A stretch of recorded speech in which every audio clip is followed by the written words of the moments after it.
Alhamdulillahi rabbil alamin hamdan yuafi ni'amahu wa yukafi mazidah. Rabbi israh li sadri wa yassir li amri wahlul 'uqdatam min lisani yafqahu qawli wa saddid lisani wahdi qalbi bihaqqi rasulika wa nabiyyika Muhammadin sallallahu alaihi wasallam, amma ba'du. Sunat jamaah Masjid Ar-Rahman yang insyaallah kita sama-sama dirahmati oleh Allah Subhanahu wa taala. Alhamdulillah wa syukrulillah.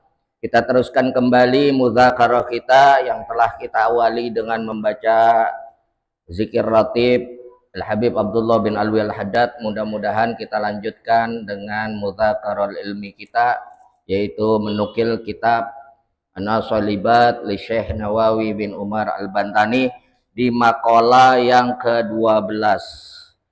Maqalah yang ke-12, An-Nabi sallallahu alaihi wasallam bersabda, Rasulullah sallallahu alaihi wasallam, Rasulullah menasihatkan kepada kita sekalian. Beliau Rasulullah sallallahu alaihi wasallam bersabda, la sagiratan ma'al israri wala kabirata ma'al istighfari. Kata Rasulullah sallallahu alaihi wasallam, la sagirata, enggak ada dosa kecil, ma'al israri, yang dilakukan apabila terus menerus. Dosa kecil nggak ada kalau dilakuin ya terus menerus. Wala kabirata ma'al istighfar, nggak ada juga dosa besar kalau ketika melakukan dosa kepada Allah Subhanahu wa taala dibalas dengan istighfar, mohon ampun kepada Allah Subhanahu wa taala. Oleh karenanya kalau dosa kecil yang terus kita lakukan terus menerus akan menjadi dosa besar. Dosa besar artinya kita perlu taubat kepada Allah Subhanahu wa taala. Yang lalu kita sudah jelaskan, ketika kita melakukan dosa karena nafsu kita, Allah masih ada harapan untuk mengampuni kita. Tapi jangan sekali-sekali kita berbuat dosa karena kesombongan kita. Karena yang namanya kesombongan tidak akan diampuni oleh Allah Subhanahu wa taala. Kok bisa? Bedanya kesombongan sama nafsu apa? Kalau kesombongan itu nafsu udah bertumpuk-tumpuk jadinya sombong. Nafsu udah bertumpuk-tumpuk. Dosa kecil yang dilakukan terus-menerus akhirnya akan mengendap dan akan menjadi dosa yang besar, yaitu berupa dosa yang dilakukan keluarnya atas dasar kesombongan yang ada dalam diri kita. Apa begitu? Karena sebesar apapun dosa-dosa kecil yang kita tumpuk itu akan lahir jadi dosa yang besar di hadapan Allah Subhanahu wa taala. Dari hasud, dari dengki, dari hubud dunia, kecintaan kepada dunia, terus kita lakukan. Istighfar kita istighfar sambal. Istighfar sambal. Kadang pedesnya di lidah doang, pedesnya. Pedesnya di lidah. Akhirnya ketika sudah lupa akan dosa-dosa itu kita lakukan yang sama lagi. Nah ini akan terus menumpuk nih. Lama-lama akhirnya timbul kesalahan dan dosa kita yang diakibatkan dari kesombongan kita. Kenapa? Batrul haq wa ghamtun nas. Artinya sombong, kata baginda Rasul sallallahu alaihi wasallam, menolak nasihat yang benar dan nyepelein orang lain. Tuh. Kalau kita merasa terus merasa, sementara istighfar kita nggak pernah kita koreksi. Betul kagak ya cara kita istighfar? Bener nggak ya kita sudah mengakui dosa-dosa kita di hadapan Allah Subhanahu wa taala? Apa karena cuman sekedar formalitas aja? Nggak pernah kita hisap tuh. Nggak pernah kita hitung tuh bagaimana caranya kita istighfar, bagaimana caranya kita taubat. Nggak pernah kita gali ilmunya bagaimana cara peningkatan taubat kita di hadapan Allah Subhanahu wa taala. Nggak pernah kita menangis meminta mohon ampun kepada Allah Subhanahu wa taala. Tanda-tanda hati kita keras di hadapan Allah Subhanahu wa taala. Akhirnya apa? Dosa terus bertumpuk. Lama-lama nggak ngerti dibilangin. Lama-lama nyepelein orang, lu jangan begitu, lu ngapa sih jadi begitu banget, dari tahun temunya tahun, males banget ke musola, males banget ke masjid, males banget ngedukung kegiatan-kegiatan musola masjid yang baik-baik, Ngapa sih dari tahun ke tahun begitu? Alah, lu tahu apaan? Cakepan juga gua. Nih gua zaman dulu tuh masjid begini nih. Kalau nggak ada gua tuh, akhirnya lari begitu. Akhirnya kita merasa lebih baik dari orang yang menasehati kita dalam kebaikan. Batrul haq wa ghamtun nas, kata baginda Rasul sallallahu alaihi wasallam, menolak nasihat yang benar ditolak, dia merasa lebih baik. Itu adalah warisan dari iblis laknatullah alaih. Di minggu yang lalu kita sama-sama kita jelaskan, ketika itu keluar dalam diri kita, naudzubillah tsumma naudzubillah, khatamallahu ala qulubihim wa ala sam'ihim wa ala absarihim ghishawatu wa lahum adzabun azim. Khatamallahu ala qulubihim, Allah kunci mati itu hati. Wa ala sam'ihim, Allah butakan penglihatannya, Allah butakan pendengarannya. Wa ala sam'ihim wa ala absarihim, Allah butakan penglihatannya. Bisyawatu walahum azabun azim. Sama aja bohong, dikasih tahu nggak dikasih tahu, diundang kagak diundang, dibilangin kagak dibilangin, sama aja bohong. Tinggal tunggu pembalasan Allah Subhanahu wa taala yang teramat pedih. Ini orang, tandanya orang sombong. Allah yang ngecap kalau udah tingkatannya yang kayak begitu. Enggak siapa, enggak masyarakat biasa, enggak kiai, enggak ustadz, enggak habaib, enggak ulama. Kalau sudah terjangkit penyakit sombong, menolak semua kebenaran, menyepelekan orang lain, merasa dirinya lebih baik daripada yang lain kayaknya. Jangankan cuman lingkungan se-RT, jangankan cuman lingkungan se-RW, lingkungan sedunia dianggap kecil sama dia yang lebih baik daripada itu semua. Nah, ini penyakit yang susah, yang nggak diampunin taubatnya oleh Allah Subhanahu wa taala karena kesombongan, karena timbul dari kesombongan. Lanjut kepada makalah yang ke-13. Al-makalatu salasa asra, kila hamul arifi sana'u wa hamul zahidi du'a'u. Di sini ada yang mengatakan hamul arifi sana'u, kesibukan arif billah atau ahli makrifat, orang-orang yang makrifat. Apa sih makrifat? Orang yang berusaha mengenal Allah Subhanahu wa taala, yang dengan selalu pengen memuji Allah Subhanahu wa taala secara wujud dan zatnya. Ini orang makrifat, orang yang mau mencapai maqam makrifat, kedudukan makrifat. Dia memuji Allah Subhanahu wa taala tanpa pamrih, tanpa ngarepin apa-apa. Itu orang makrifat.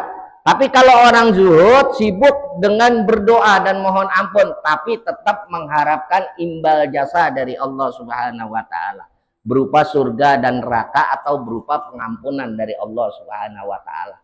Makomnya sama-sama cakep, derajatnya sama-sama cakep. Yang zuhud selalu minta ampun kepada Allah, ibadahnya dalam rangka bersyukur dan bertawakal, minta ampun kepada Allah dengan harapan biar diampuni nama Allah, dapat surga, dapat neraka, dapat bidadari. Itu orang zuhud tuh. Tapi meninggalkan setengahnya kehidupan dunia. Dia nggak tergagah-gagah dengan kehidupan dunia, baik harta, pangkat, jabatan, dan kedudukan. Udah mulai dikurangin tuh. Tapi maunya berdoa aja mau Allah. Dia orang zuhud nih, makom orang zuhud. Tapi tetap berharap ampunan Allah, berharap kebaikan Allah, berharap tempat yang terbaik di sisi Allah. Itulah orang zuhud. Lain orang makrifat. Kalau orang makrifat maunya memuji Allah aja, pokoknya segalanya yang terbaik dari Allah Subhanahu wa taala. Itu orang makrifat. Makanya sebutannya al-arif billah. Kalau orang udah nyampe derajat tersebut, makrifat tersebut, dia udah ucapannya cuman alhamdulillah, innalillahi udah nggak kepake. Innalillahi udah nggak kepake. Kalau kalimat innalillahi wa inna ilaihi rajiun itu bagi kita yang orang umum. Tapi kalau orang-orang udah mencapai makrifat, dia nggak pakai tuh innalillahi. Segalanya sudah terbaik menurut Allah. Hatta kedukaan. Walaupun kedukaan, ada satu kisah, seorang ahli marifat di daerah Jawa Tengah, beliau punya santri yang banyak di daerah Jawa Tengah. Ketika beliau ngajar, satu saat dikabarkan oleh santrinya, "Guru, putramu meninggal dunia." Dia lagi ngajar dalam majelis taklim. Dia berhenti sejenak, berpikir sejenak, yang diucapkan apa? Alhamdulillah. Kalau kita, Pak, innalillahi campur kekejek itu, campur nangis itu. Kalau kita, kalau beliau enggak, alhamdulillah. Muridnya nanya, kok guru ngucapinnya alhamdulillah, putra guru meninggal. Ya alhamdulillah, itu keputusan Allah yang terbaik, karena putra saya belum akil balik, dipanggil sama Allah Subhanahu wa ta'ala, kelak dia akan menolong saya di dalam surga. Tuh udah begitu tuh pemikirannya. Nyampe kita begitu, Pak? Agak nyampe. Kiai, istrinya meninggal, Kiai, alhamdulillah. Kita juga alhamdulillah kalau semua.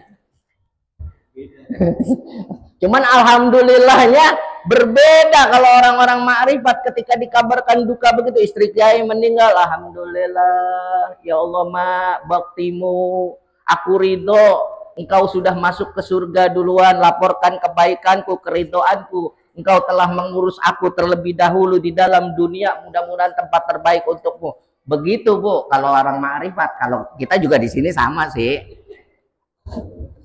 Alhamdulillah juga bapak-bapak ya.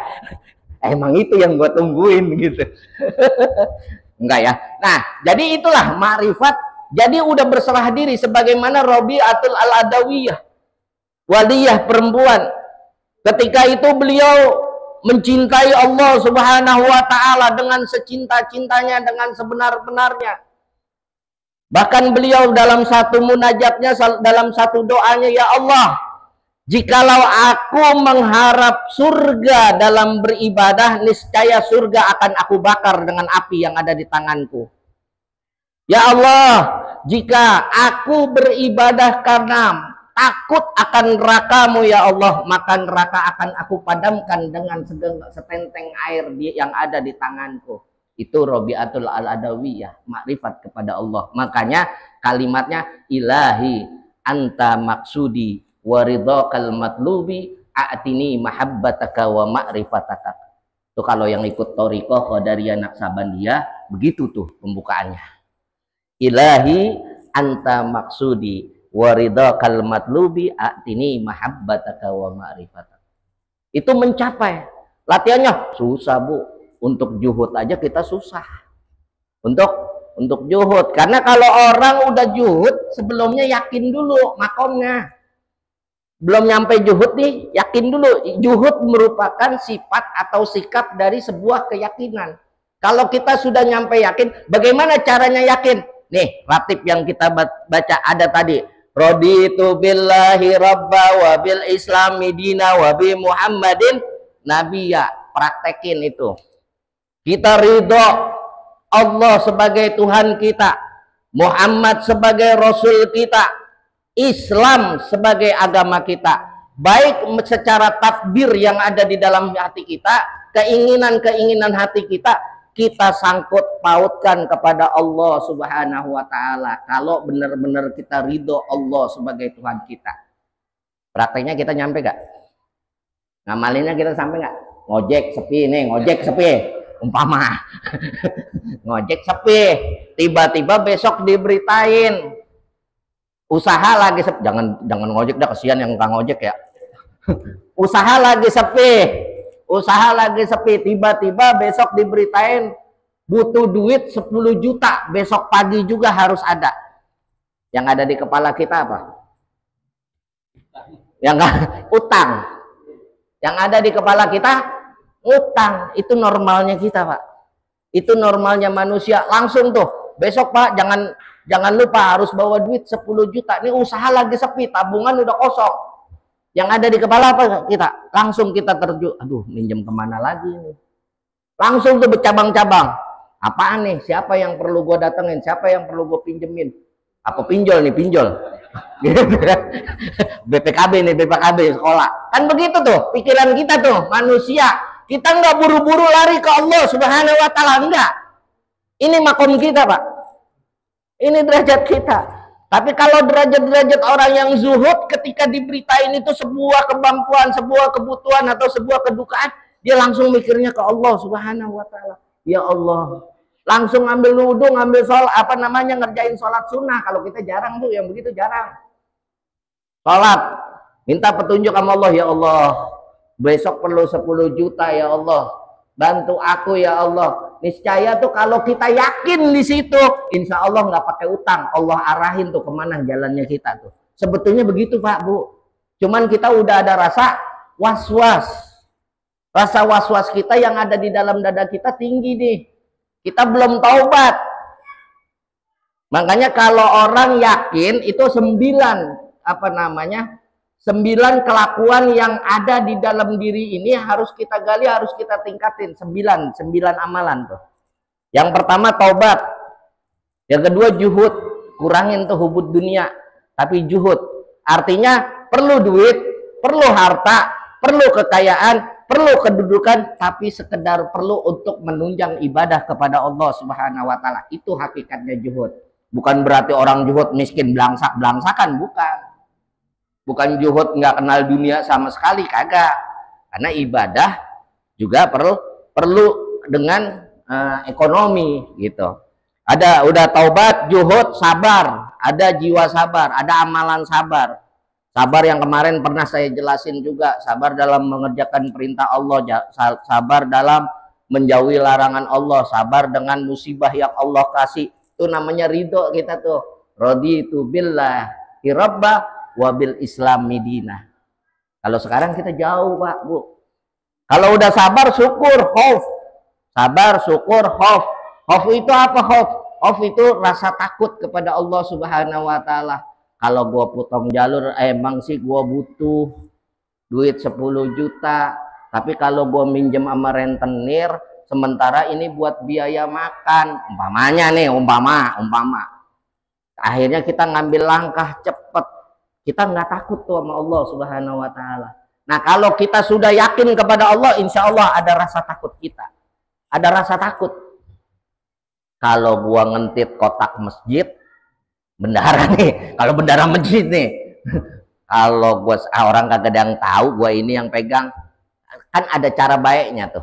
Seandainya pun sedemikian kan ada cara baiknya. Nggak harus bilang, nggak harus diem, nggak harus sendiri, kan begitu. Allah yang nentun. Tapi kita ibadah dulu ke Allah, ingat Allah dulu, nanti Allah yang nunjukin jalan kita tuh, sewaya-wayanya. Kalau kata orang Betawi, sewaya-wayanya, sejalan-jalannya.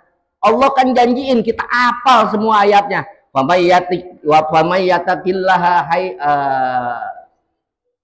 Barang siapa yang bertakwa kepada Allah Subhanahu wa taala akan diadakan jalan keluar yang tidak disangka-sangka. Faman yattaqillaha yaj'al lahu makhraja wa yarzuqhu min haitsu la yahtasib. Wa may yatawakkal 'ala Allah fa huwa hasbuh. Orang yang bertawakal itu akan Allah jadi penolongnya. Allah udah janji tuh, janji Allah nggak meleset. Cuman kita was-was. Makanya nggak ada sifat khauf, nggak ada sifat syukur, nggak ada sifat sabar. Akhirnya ketika mendengar sesuatu, entah kedukaan, entah kebutuhan, langsung yang ada di kepala kita yang kita peres. Otak kita yang kita peres, seolah-olah Allah itu nggak ada. Betul nggak Pak? Betul nggak Bu? Langsung nih kita berpikir keras, siapa lagi yang gue mau pinjemin? Kemana lagi nih gue? Ntar kalau besok datang tagihan bagaimana ini? Kalau anak gue nggak bisa ujian bagaimana? Terus kepala kita adanya itu. Padahal Allah udah nyediain jalan keluarnya, tapi nggak pernah kita jemput, kita nggak pernah ngikut sertain Allah dalam hidup dan kehidupan kita. Makanya dengan wasilah bacaan zikir ratib, ada kalimat raditu billahi rabba wa bil islami dina wa bi muhammadin nabiyya wa rasulah. Ini mudah-mudahan kita terus gempur hati kita Pak Bu. Gempur hati kita. Nanti lama-lama terkikis akan tumbuh tuh kesadaran demi kesadaran. Pak insya Allah kita menjadi yakin kepada Allah Subhanahu wa taala. Nggak gampang yakin kepada Allah. Saya sering nasehatin istri saya di rumah. Saya nggak ngambil contoh orang lain dah, ngambil kita. Pak, kita kan punya tanggung jawab sama bini. Betul nggak?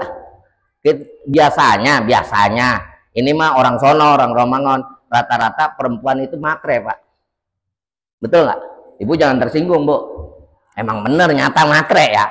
Nah, bagaimana kita menyikapinya? Memang kodratnya perempuan sedemikian, hiasan dunia. Ad-dunya mata wa khairu mata'iha amaratus soleha. Dunia itu perhiasan dunia itu perempuan, Pak. Makanya wajar kalau perempuan demen sama perhiasan. Jangan disalahin. Lu matre banget, emang kodratnya perempuan. Tapi kita didik, Pak. Kita didik dengan dengan pengertian agama, pendidikan agama, karena itu tanggung jawab kita. Kalau kita nggak mampu, cari guru yang mampu. Itu kewajiban, Pak. Itu kewajiban mutlak, apalagi maaf bagi pasangan muda. Kalau yang ada di sini atau yang dengar di sini, bagi pasangan muda ada kewajiban mutlak harus diajarin istri. Kalau nggak mampu ngajarin, kirim ke pengajian, kirim ke guru-guru, kirim ke ustazah. Ustazahnya harus perempuan, Ustaz? Nggak juga. Kalau emang ada, lebih bagus perempuan sama perempuan. Tapi kalau nggak ada, nggak apa-apa orang laki. Tapi dengan syarat dan ketentuan. Cara mengajarnya. Jangan sampai timbul fitnah. Gitu. Dan si suaminya harus mengetahui. Ngajinya sama siapa? Jangan ngajinya tutup pintu gelap-gelapan. Ada kagak pengajian tutup pintu gelap-gelapan? Ada. Makanya hati-hati ngirim ngaji anak, ngirim ngaji istri, dilihat metode pengajarannya seperti apa, cara mengajarnya seperti apa, kitab yang dibuka apa, gitu Pak Bu. Jadi jangan sembarangan, sekalipun itu adalah syukur-syukur kita ngaji, kita sampein ke istri, kita sampein. Jadi orang kewajiban paling dasar bagaimana caranya mandi hadas besar. Banyak pasangan muda sekarang yang nggak tahu cara mandi hadas besar, banyak main hantem-hantem kromo aja. Bener nggak? Makanya ajarin orang zaman sekarang. Maaf Pak Bu, maaf lahir batin, anak-anak kita zaman sekarang coba kita tanya, masih hafal nggak sifat 20? Jangan anak-anak sekarang, orang tua sekarang tanya, masih hafal nggak sifat 20? Jarang. Wujud kidam baqo mukhalafatulil hawaditsi. Bapak-bapak masih hafal, Pak? Masih hafal, Pak? Masih, Pak? Bu, masih hafal, Bu? Apa? Ya, jarang-jarang. Wujud kidam baqo mukhalaf lil hawa qiyamuhu wahda kudrat ilmu haya basar kadiran aliman hayan sami'an basiran. Alhamdulillah, berarti yang di Masjid Ar-Rahman termasuk orang-orang tua dulu. Kalau orang tua sekarang yang umurnya 25, 30 belum tentu hafal. Alhamdulillah ya. Jadi mudah-mudahan kalau udah kita yakin ada sabar, ada syukur, ada khauf, ada roja. Roja itu hanya memohon kepada Allah Subhanahu wa taala, hanya berharap kepada Allah Subhanahu wa taala. Dia nggak berharap sama siapa-siapa, bersandar sama Allah. Walaupun makhluk lewat itu, makhluk dijadiin cuma wasilah, jadiin lantaran, jadi sebab. Jadi tetap harapannya sama Allah kalau sudah punya keyakinan tuh Bu. Makanya menumbuhkan keyakinan lewat syariat. Apa itu syariat? Ibadah-ibadah jasmaniyah kita. Salat 5 waktu, puasa.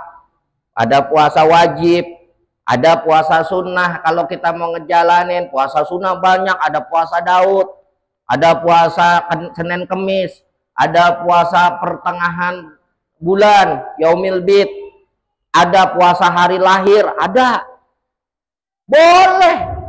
Untuk apa? Untuk menumbuhkan keyakinan kita kepada Allah Subhanahu wa taala. Jangan nyari syariat pakai syariat, paham maksudnya? Jangan nyari dunia pakai syariat. Tingkatin level kita ketika kita bersyariat kepada Allah. Bagaimana caranya dunia ikut, keyakinan kita tumbuh dan bertambah kepada Allah Subhanahu wa taala. Sudah pasti dunia ngikut. Nih, jangan kita ngamalin sesuatu karena kepentingan dunia toh. Maaf, kita mau jalanin Asmaul Husna yang bacanya ya Fatah, ya Razak, ya Ghani, ya Mughni, artinya wahai yang maha membuka, yang maha pemberi rezeki, yang maha kaya dan yang maha mengkayakan. Itu kita yang ada di kepala kita, bagaimana caranya dapat rezeki, kita jadi orang kaya. Betul nggak? Naikin level diri kita. Semakin kita semakin kita dewasa, semakin kita ngaji dan terus mengasah diri kita dengan ibadah syariat kepada Allah Subhanahu wa taala.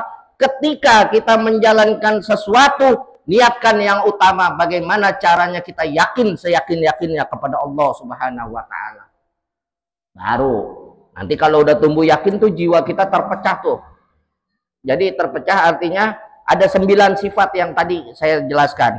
Mulai dari rasa taubat, selalu minta ampun kepada Allah Subhanahu wa taala. Sifat syukur kita ada, sifat juhud kita ada, sifat sabar kita ada, sifat khauf kita ada, sifat roja kita ada, sifat ridho kita kepada takdir baik dan buruk Allah Subhanahu wa taala itu tumbuh. Sifat tawakal kita kepada Allah Subhanahu wa taala tumbuh, dan terakhir sifat mahabbah kita kepada Allah Subhanahu wa taala tumbuh.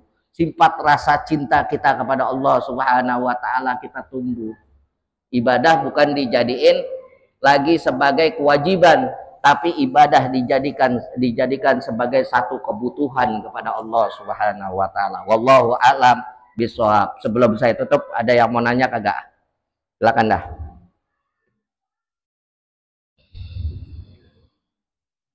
Nah, yang mau nanya?